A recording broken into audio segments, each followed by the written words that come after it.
Hai, bertemu lagi bersama saya, Rifan Mukti, di podcast seputar manajemen. Kali ini di bab 9 kita akan bahas tentang cost volume profit analysis.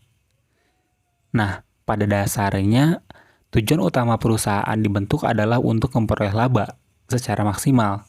Semua itu diharapkan dapat diperoleh dengan menggunakan sumber-sumber ekonomi yang tersedia, di mana sumber-sumber ekonomi tersebut memiliki sifat yang sangat terbatas. Oleh karena itu, sangat penting bagi manajemen untuk memahami apa sebenarnya yang menjadi tujuan akhir dari sebuah perusahaan. Umumnya untuk mengetahui perusahaan memiliki kinerja yang baik dapat dilihat dari berbagai sisi, dari segi eksternal maupun segi internal. Dalam segi eksternal yaitu keadaan politik suatu negara, kebijakan pemerintah, dan permasalahan ekonomi makro lainnya. Hal ini tentu akan menimbulkan efek langsung pada kinerja perusahaan. Kemudian, dari segi internal, yang biasa investor lihat adalah laporan keuangan perusahaan itu sendiri. Itu menurut Yusuf dan Zefrianto 2021.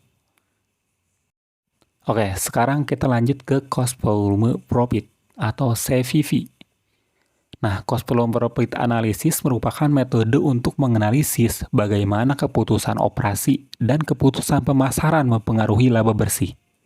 Berdasarkan pemahaman tentang hubungan antara biaya variabel, biaya tetap, harga jual per unit, dan tingkat output.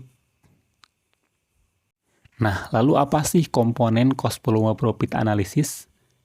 Ada beberapa komponen berbeda yang secara bersamaan membentuk analisis cost volume profit atau CVP.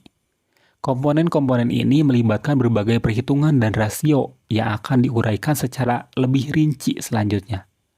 Komponen utama dari analisis CVP adalah pertama, contribution margin ratio and variable expense ratio.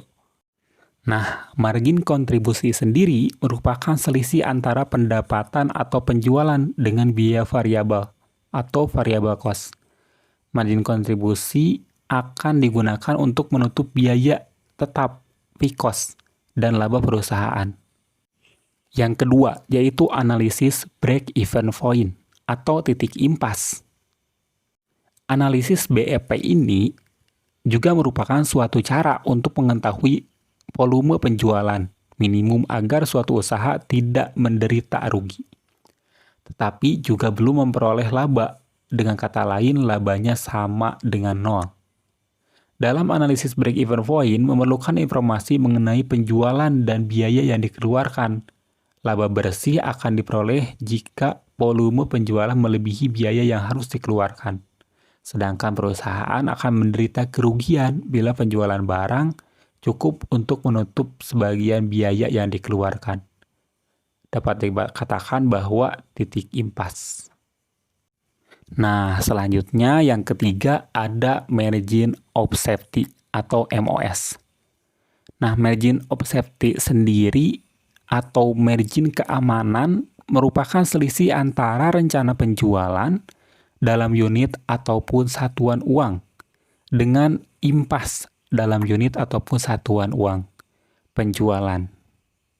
Margin safety memberikan informasi tentang seberapa jauh realisasi penjualan dapat turun dari rencana penjualan agar perusahaan tidak menderita kerugian.